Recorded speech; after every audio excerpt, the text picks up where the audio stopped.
Tell me, your majesty, why should the woman you abandoned save your kingdom? Evelyn Carter's voice carried across the frozen road, calm enough to make every wolf beneath Aurora's golden gates fall silent. Adrian Blackwood stood alone beyond the closed gates, snow gathering on the shoulders of his dark coat, his silver crown absent, and no royal guard behind him. He had traveled 300 miles over winter roads to reach her, yet nothing had prepared him for the sight of the woman he once believed would disappear into history. 5 years earlier, Evelyn had stood quietly behind his throne, wearing a plain blue dress and the silver bracelet he had given her beneath the moonlit gardens of Blackwood Palace. Now she wore white and gold, the colors of a sovereign nation, and 7 alpha leaders lowered their heads as she passed. She had not returned as the forgotten Omega he had failed to choose. She had become the ruler of an empire his starving kingdom could no longer ignore. Beyond the gates, Aurora stretched across the valley like something born from legend. Silver-roofed homes climbed the hillsides. Warm light glowed from every window. Grain warehouses stood full beside roads cleared of snow, while merchants from distant territories waited patiently beneath banners marked with a rising sun. There were no servants kneeling in the cold, no Omegas forced to lower their eyes. He saw healers, judges, farmers, and guards standing together as equals, all watching the Alpha King who had come to ask their queen for help. Adrian's throat tightened. Blackwood had food for 7 days, perhaps 6, if the next storm closed the northern roads. Children in his capital were already sharing meals. Elderly wolves had begun refusing their portions so younger families could eat. His council had offered him a dozen excuses, but excuses could not fill empty storehouses. Aurora could. Evelyn could. He looked at her face, searching for the softness he remembered, but her expression revealed nothing. Only her eyes betrayed the past. For one brief moment, they rested on him with the ache of a wound long healed but never forgotten. Then the queen returned, and the woman he had loved vanished behind perfect composure. "I came for my people," Adrian said, "not for my pride." A faint wind moved through the courtyard behind Evelyn, stirring the edge of her cloak. "Your pride came between us once." "I know." The admission seemed to surprise the watching council.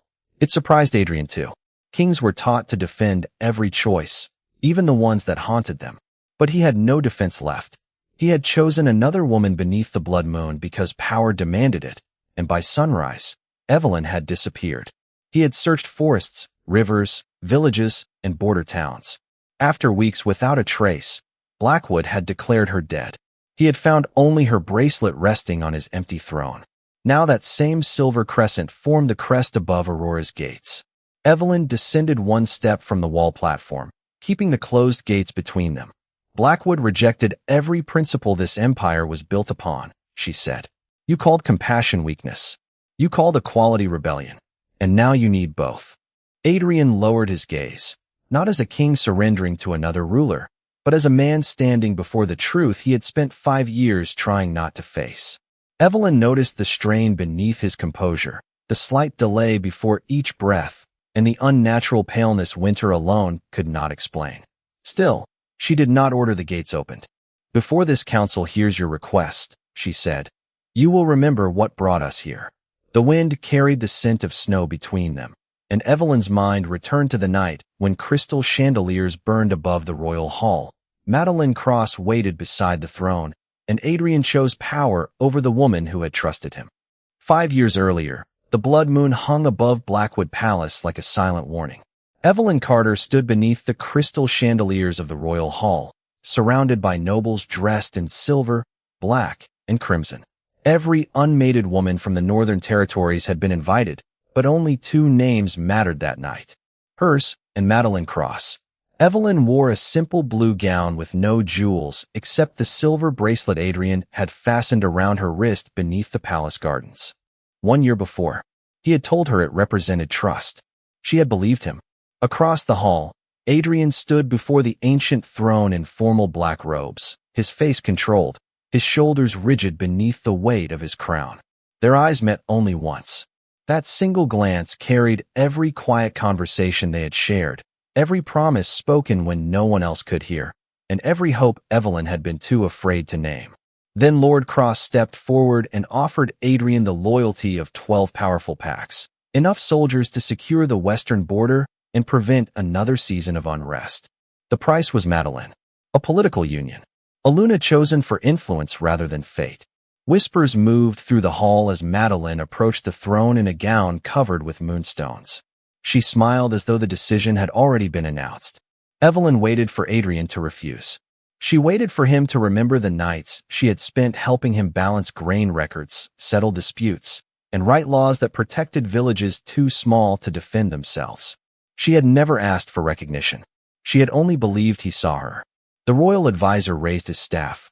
"Your Majesty, the court awaits your choice." Adrian looked at Evelyn again. His expression changed for half a second, revealing the man beneath the crown. She saw regret. She saw fear. Then duty closed over both.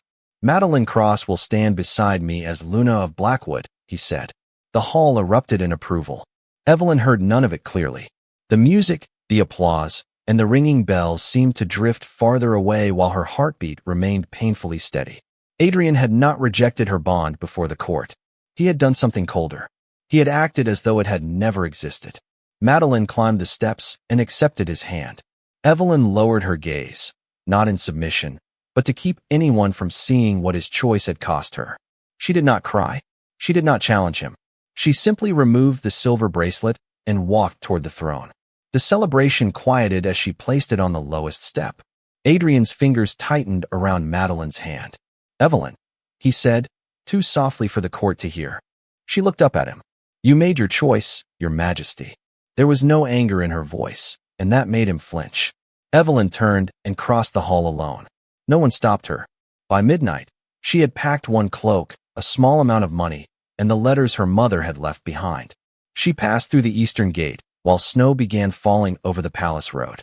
Behind her, Blackwood's bells continued celebrating its new Luna. Ahead of her, the forest stretched for miles beneath the red moon. Evelyn had traveled less than 10 miles when hoofbeats sounded behind her. She urged her horse toward the frozen river, but riders appeared between the trees, their faces hidden beneath gray hoods. One of them called her name. Another ordered her to return quietly. Evelyn recognized the silver cross stitched onto his glove. Madeline had not been satisfied with winning the crown. She wanted every reminder of Evelyn erased. The river ice groaned beneath the horse as Evelyn crossed. A crack raced across the surface behind her, separating her from the riders. The horse stumbled near the opposite bank, throwing Evelyn into deep snow, but she rose and kept moving. She did not look back when the ice split wider. By dawn, the search party found only her torn cloak beside the river. Adrian immediately ordered the surrounding forests, villages, and roads searched. While his search began, beneath the shelter of distant pines, Evelyn opened her eyes to the sound of a child crying. Weeks later, after no further trace was found, Blackwood declared Evelyn Carter dead. The crying came again, thin and frightened, carried through the pines by the winter wind. Evelyn pushed herself upright, every muscle protesting as cold water dripped from her hair and sleeves. Her horse was gone, but both boots remained on her feet, and beneath the shock of the river, a faint, unnatural warmth pulsed through her body as though the frozen earth itself refused to let her die. The eastern sky had begun to pale, but the forest still felt endless, white, and silent. She should have searched for shelter. She should have saved what little strength remained. Instead, she followed the sound.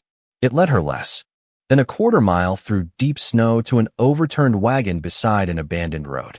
One wheel spun slowly in the wind.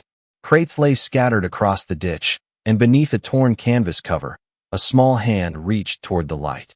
Evelyn dropped to her knees. "I am here," she whispered. "You are not alone." The child could not have been more than 6 years old. She had pale blonde hair, a patched green coat, and the unmistakable silver eyes of a young Omega. A wooden tag hung from her neck, marked with a merchant number instead of a name. Evelyn removed it immediately. "What are you called?" The girl stared at her as if kindness were a language she had forgotten. "Clara," she finally whispered. "Clara Hayes." Evelyn wrapped the child in the driest part of her cloak. Clara's hands were icy, but her breathing was steady.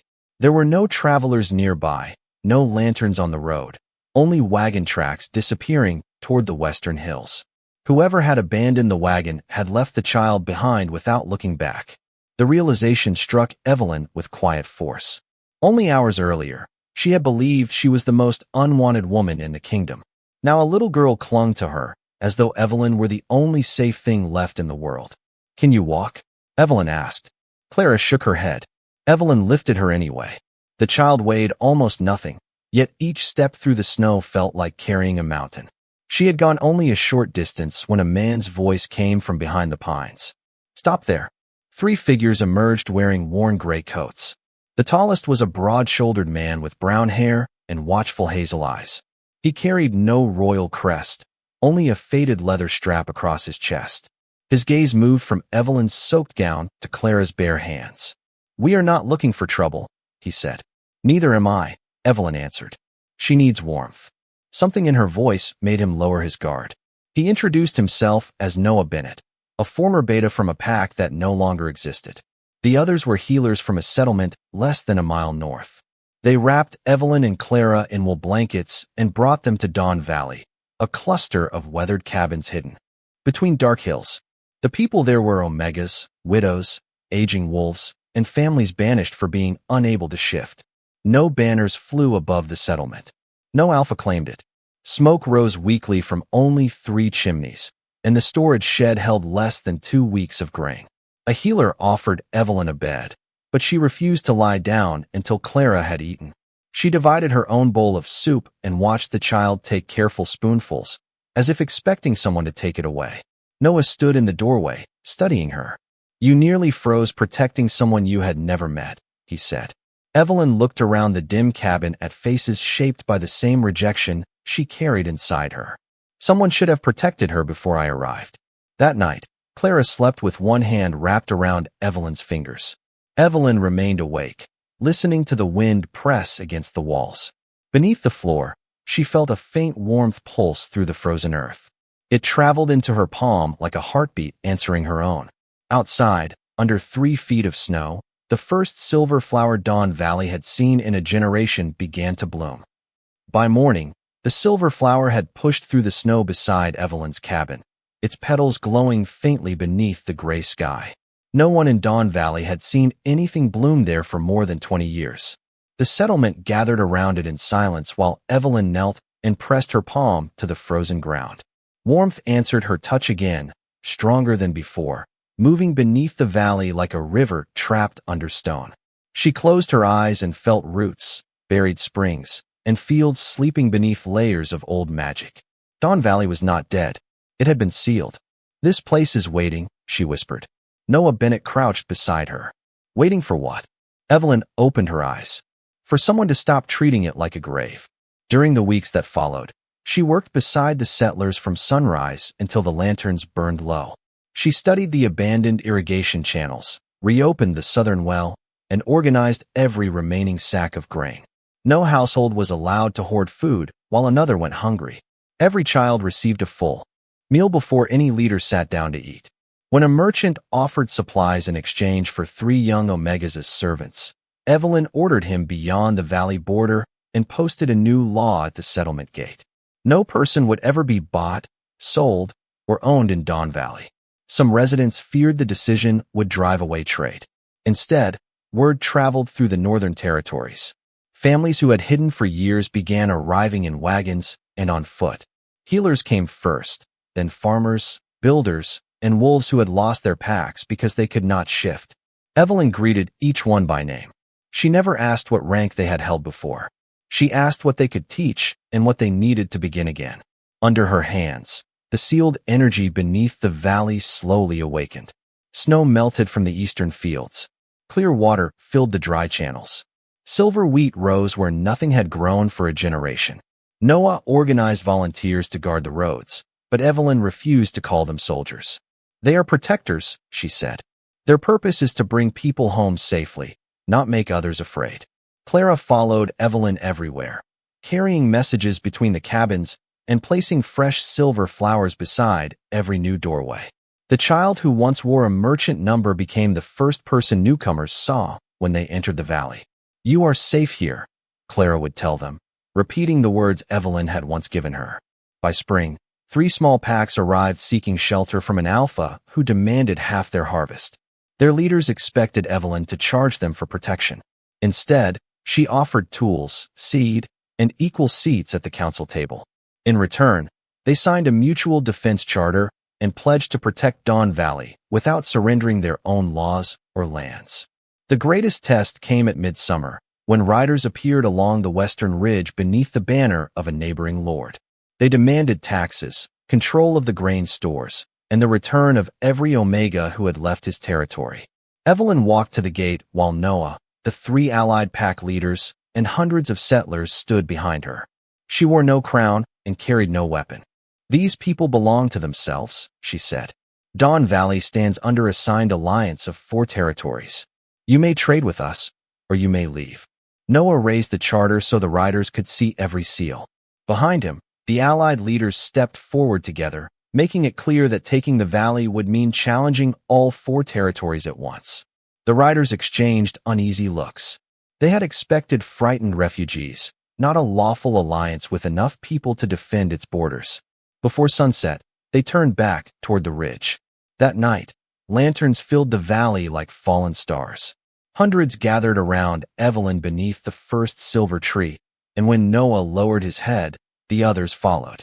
Evelyn tried to stop them, but Clara took her hand and smiled. "You gave us a home," the child said.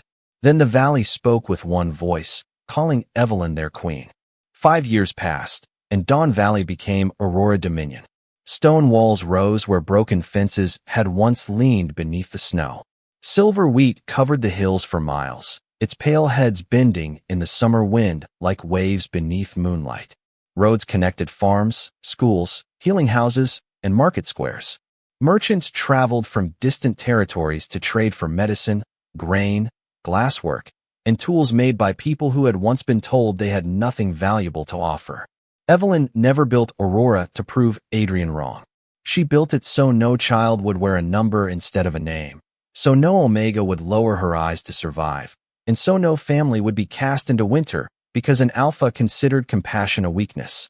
Each morning, Evelyn walked through the capital before the council bell rang.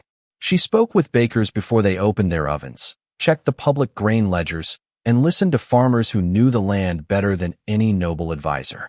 Clara, now 11 years old, attended lessons in law and healing, though she still placed silver flowers beside the gates whenever new families arrived. Noah Bennett commanded Aurora's protectors, but every decision involving the people belonged to an elected council where rank carried no greater vote. Evelyn wore a crown only. During ceremonies, on ordinary days, she preferred a simple white coat fastened with the silver crescent that had once been her bracelet.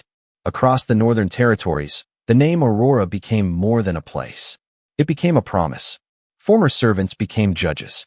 Wolves who could not shift became engineers, teachers, and physicians. Small packs entered alliances without surrendering their land or traditions. Each winter, Aurora opened its storehouses before accepting payment, trusting that dignity created loyalty stronger than fear ever could. Blackwood followed a different path.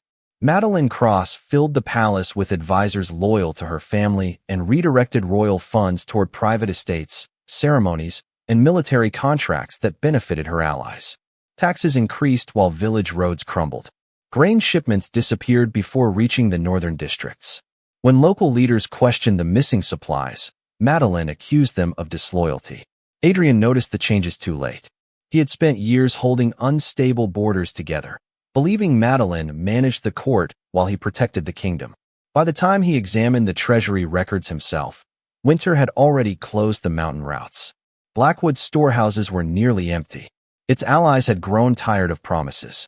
Its people had begun crossing the border toward Aurora, where they were welcomed instead of punished for leaving. Adrian stood one evening in the royal archive, surrounded by ledgers that confirmed everything he had refused to see. Madeline had not strengthened his kingdom. She had hollowed it from within.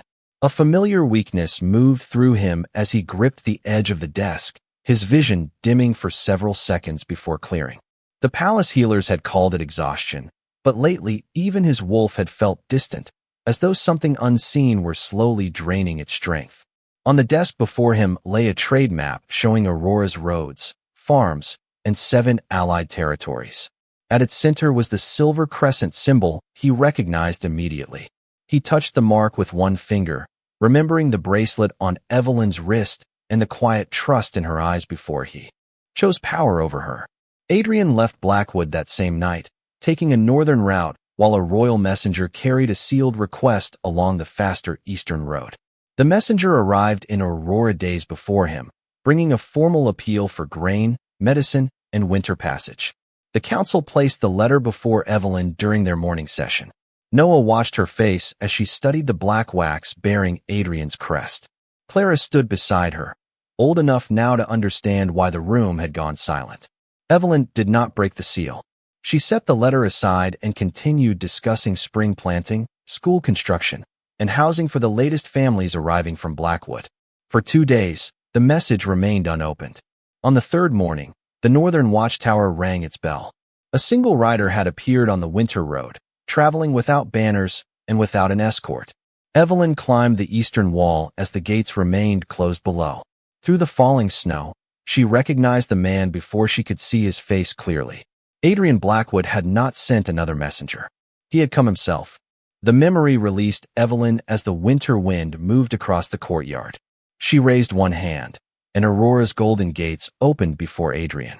The watch captain stepped forward to receive his sword, while Adrian entered alone beneath the laws of the empire he had once believed would never exist. People stopped working as he passed. Some recognized him immediately. Others knew him only from stories carried by refugees from Blackwood. No one bowed. Adrian did not ask them to. He saw children leaving a schoolhouse with books beneath their arms, Omega merchants negotiating openly in the square, and elderly wolves receiving bread without presenting coins. Every street revealed something his own kingdom had forgotten. Order without fear. Strength without cruelty. Evelyn waited inside the council hall beneath a vaulted ceiling of pale stone and cedar beams. Noah stood at her right, Clara at her left, and representatives from 7 allied territories filled the curved benches. Adrian paused when he saw the silver crescent fastened at Evelyn's throat. He remembered, placing that bracelet around her wrist in the palace garden, believing he had given her something precious. She had turned it into the symbol of a nation. King Adrian Blackwood requests permission to address the council, the herald announced. Permission granted, Evelyn said. Her voice was formal, distant, and steady. Adrian stepped into the center of the chamber. Blackwood needs grain, medicine, and safe passage through the eastern roads. I will pay Aurora's stated price. A councilwoman leaned forward. Your treasury is nearly empty. Then I will pay with land, trade rights, or royal assets. Evelyn studied him. That is not the price. The chamber became still. Adrian met her gaze. Name it. She rose from her seat, and every person in the hall followed except Adrian. He remained where he stood, refusing to hide behind ceremony. First, Blackwood will repeal every law that limits work, property, education, or travel according to rank. Adrian answered without hesitation. Agreed.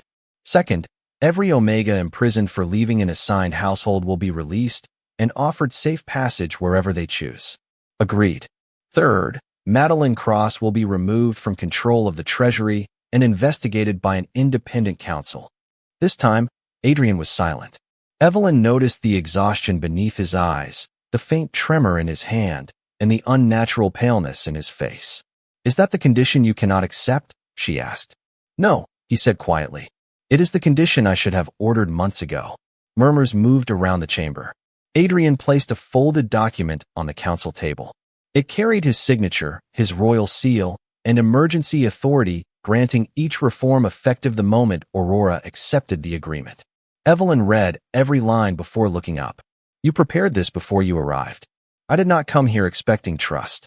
Something in his honesty unsettled her more than an excuse would have. The Adrian she remembered had always protected the crown first. The man before her looked as though the crown had finally become too heavy to defend. Evelyn stepped closer, stopping several feet away. A bitter scent drifted beneath the cold air clinging to his coat. Not wintergreen. Not exhaustion. Poison. Her wolf stirred with sudden recognition. Adrian's hand tightened against the edge of the table as the room tilted around him. He tried to speak, but his breath caught. Evelyn reached him before he fell, one hand gripping his arm while the other pressed against the fading pulse at his wrist. The bond she had buried for 5 years awakened like a bell beneath her skin. "Clear the hall," she ordered. Noah moved instantly, but Evelyn never looked away from Adrian. His silver eyes struggled to focus on her. "Madeline," he whispered. Evelyn felt the truth settle into place. The woman he had chosen had not merely emptied his kingdom. She had been slowly taking its king from it. Adrian lay beneath white linen in Aurora's healing chamber, while winter light pressed against the tall windows. His breathing had steadied, but the poison still moved through him in slow waves, dulling the silver in his eyes. Evelyn stood beside the bed with both hands resting over his chest, guiding warmth through the bond she had spent 5 years denying. Each pulse of healing carried memories she did not want. The palace garden, the silver bracelet, the night he chose Madeline, the frozen river, Clara's frightened voice beneath the overturned wagon. She held on to the last memory because it reminded her who she had become after he was gone. Noah watched from the doorway while the senior healer measured herbs into a steaming bowl. The poison was given in small amounts over many months, the healer said, enough to weaken him without drawing attention. Evelyn did not look away from Adrian. Can it be removed? Not by medicine alone. His wolf is resisting, but the bond is carrying part of the burden. Evelyn understood what the healer meant. If she stopped, Adrian might not recover. If she continued, the connection between them would become harder to silence. She closed her eyes and sent another wave of warmth through him. Adrian's fingers moved against the blanket. "Evelyn." His voice was barely more than breath. "Do not speak. I have been silent too long." His eyes opened slowly. There was no crown above him, no council, waiting for his command, no royal guard to protect his pride. For the first time, Evelyn saw only the man beneath everything he had chosen. "Madeline controlled my meals, my medicine, and every report from the treasury," he said. "I believed I was holding the borders together. I was helping her hide what she had done." Evelyn's expression remained still. "That explains the poison. It does not explain me." Adrian turned his face toward her. "No, it does not." He drew a careful breath. "Before I left Blackwood, I found an order hidden among the treasury records. It carried Madeline's private seal. She sent riders after you the night of the blood moon and instructed them to bring back your bracelet as proof that you would never return." The room seemed to narrow around Evelyn. For years, she had known Madeline was responsible, but hearing that the proof had survived made the old fear feel suddenly close. "When did you learn this?" 3 days before I came here." Adrian did not look away. "I should have seen what she was capable of long before that. I should have kept searching beyond the river. I should never have allowed the court to declare you dead." Evelyn stepped back, but the bond stretched between them like a thread of moonlight. "You should never have made me disposable in the first place." "I know." The honesty struck deeper than any excuse. He continued before she could turn away. "I knew what you were to me before the ceremony. I knew every time you entered a room. I knew when you challenged my decisions, when you stayed after everyone else left, and when you looked at me as though I could become better than the crown required." Evelyn's hands grew colder despite the healing light between them. "Then why did you choose her?" "Because I was afraid. The Western Pax threatened to leave. My advisors said Blackwood would fracture without the Cross Alliance. I believed a king who chose love over power would lose both." Evelyn remembered waiting beneath the chandeliers while he chose another woman before the entire court. She remembered how small his silence had made her feel. "I loved you," she said quietly. "Not your title, not your army. You. And when you looked away, you taught everyone in that hall that I was something a king could discard." Adrian closed his eyes. "I know." "No," Evelyn said. "You know regret. I lived the consequence." He accepted the words without argument. That, more than the confession, made something inside her shift. Not forgiveness. Not yet. Only the recognition that he was finally listening. The healer returned with the prepared medicine, and Evelyn helped Adrian sit upright. He drank without complaint, then looked at her with exhausted clarity. "I thought choosing power made me strong." Evelyn released his hand and stood. "Then you were never strong enough to deserve my heart." Before Adrian could answer, Noah entered carrying a sealed message from the western gate. Madeline's banner had been seen less than 20 miles from Aurora, and she was not coming to negotiate. Madeline's forces stopped beyond Aurora's western ridge before sunset, their black banners visible against the snow. She sent a message claiming Adrian had been taken against his will and demanding his immediate return. Evelyn read the letter once, then handed it to Noah. "Open the gates to her messengers," she said, "not to her army." Adrian entered the council hall before the healers had cleared him to stand. He was pale, but his voice carried through the chamber. "Madeline no longer speaks for Blackwood." The council watched him carefully. Evelyn did not move from her place beside the map table. "Your people beyond that ridge still believe she does." Adrian looked toward the western windows. "Then they need to hear the truth from me." At dawn, Aurora's council gathered outside the city walls while Madeline waited across the open field with hundreds of Blackwood soldiers. Evelyn ordered Aurora's protectors to remain behind the gates. No bows were raised. No wolf shifted. She would not let Madeline turn fear into bloodshed. Adrian walked beside Evelyn beneath a white banner of peace. Clara stood safely above the gatehouse with Noah, holding the silver crescent flag against the wind. Madeline stepped forward in a dark red cloak, her expression composed despite the shock in her eyes. "Adrian," she called, "come home. These people have confused you." "No," he answered.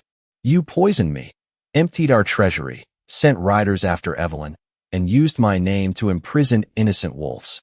A murmur passed through the soldiers behind her. Madeline lifted her chin. "You have no proof." Evelyn raised a leather case containing treasury records, the sealed pursuit order, and statements from Blackwood officials who had fled to Aurora. "Your own signatures are the proof." Madeline's confidence faltered, but only for a moment. She turned toward the soldiers. "The Omega has bewitched your king. Take him back." No one moved. Adrian removed the black royal cloak from his shoulders and placed it on the snow. "Every order Madeline Cross issued in my name is suspended. Every wolf standing here is released from service to her family. Anyone who wishes to return to Blackwood may do so without punishment. Anyone who chooses Aurora will receive safe passage." The soldiers hesitated until Captain Marcus Hale, commander of Blackwood's Western Guard, stepped forward. He removed Madeline's crest from his uniform and lowered his banner. "We serve Blackwood," he said, "not the woman who stole from it." One by one, the remaining standard-bearers followed until the black banners rested in the snow. Madeline stood alone as the loyalty she had purchased disappeared around her. Captain Hale formally placed her under royal arrest and transferred her into Aurora's custody for a public hearing. Evelyn watched the soldiers receive warm food inside the gates. Many had marched because their families needed wages, not because they believed Madeline's lies. Adrian noticed her studying them. "You could have treated them as enemies," he said. "They were hungry before they were hostile," Evelyn replied.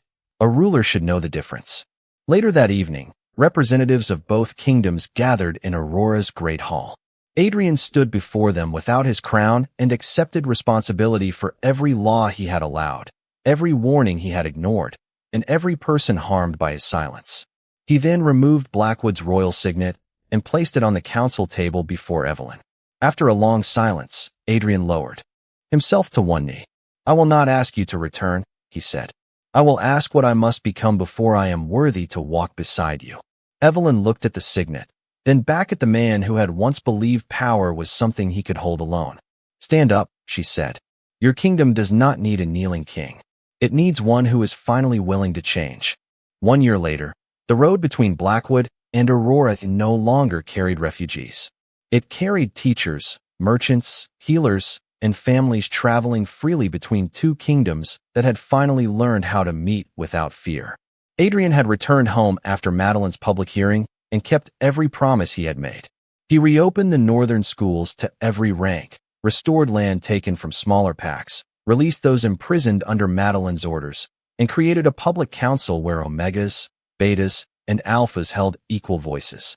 He sold 3 royal estates to refill the grain stores and walked through villages without guards so people could speak to him without ceremony. Some forgave him slowly. Others never did. Adrian accepted both. He had spent too many years believing a crown protected him from consequence. Now he understood that leadership began where excuses ended. Evelyn watched the changes through monthly reports, but she never confused reform with romance. Aurora remained independent. Its laws remained its own. Its people had not built a home merely to become part of the kingdom that once rejected them. When Blackwood requested a permanent alliance, Evelyn agreed only after the final detention house used to imprison Omegas because of their rank was closed and the last discriminatory law was removed. The treaty was signed beneath the silver tree in Dawn Valley, where Clara had once placed flowers beside new doorways. Clara, now 12, stood beside Evelyn as the two kingdoms exchanged no vows of ownership, only promises of protection, trade, and equal dignity. Aurora's council returned Blackwood's royal signet to Adrian only after every reform had been confirmed in writing. He did not ask Evelyn for anything that day. He signed the treaty, thanked Aurora's council, and returned to Blackwood. Before sunset, months passed. Spring softened the mountain roads, and silver blossoms opened across Aurora's hills. One quiet morning, Clara ran into the council chamber with color in her cheeks and a smile she could not hide. "There is a man at the eastern gate," she said. Evelyn looked up from the grain reports. "Does he have an appointment?" "No." Clara placed a folded black cloak on the table. "He does not have a crown either." Evelyn found Adrian waiting beneath the first silver tree. He wore a plain dark coat and carried no royal seal. No soldiers stood behind him. No carriage waited on the road. He had walked the final mile alone. For a moment, neither spoke. The wind moved through the branches above them, scattering silver petals across the path. Adrian looked different without the weight of ceremony. Not younger, more honest. "Blackwood is stable," he said. "The council can govern without me for several days." Evelyn raised one eyebrow. "Several days? I am learning not to make demands of time." A faint smile touched her lips before she could stop it. Adrian noticed, but he did not move closer. "I came to thank you," he said, "for saving my people when you owed us nothing, for refusing to let my failure define your future, and for showing me that strength was never the loudest voice in the room." Evelyn looked toward the city she had built, its rooftops shining beyond the trees. "I did not build Aurora for you. I know. I will never leave it. I would never ask you to." The answer settled between them with the quiet weight of truth. Adrian extended his hand, then stopped before reaching her. "I once believed fate gave me the right to choose for both of us," he said. "It did not. So I am asking now, without a crown, without a title between us, and without expecting forgiveness. May I walk beside you?" Evelyn studied the hand he offered. 5 years earlier, she had waited for him to choose her. Now there was no throne above them, no court watching, and no fear deciding for either of them. She placed her hand in his. "You may walk," she said, "but you will have to keep up." Adrian smiled, and together they followed the silver path toward Aurora, not as a king claiming a queen, but as two people choosing the same direction. Thank you so much for staying with us until the very end of this story. We'd love to hear your thoughts. What was your favorite moment, and what message or lesson did you take away from Evelyn Carter and Adrian Blackwood journey? Share your opinion in the comments below and join the conversation with fellow story lovers. If you enjoyed this tale, please give the video a like, share it with your friends, and subscribe to Alpha's Regret Stories. Don't forget to turn on notifications so you never miss our next exciting story filled with romance, drama, betrayal, and unforgettable twists. See you in the next story.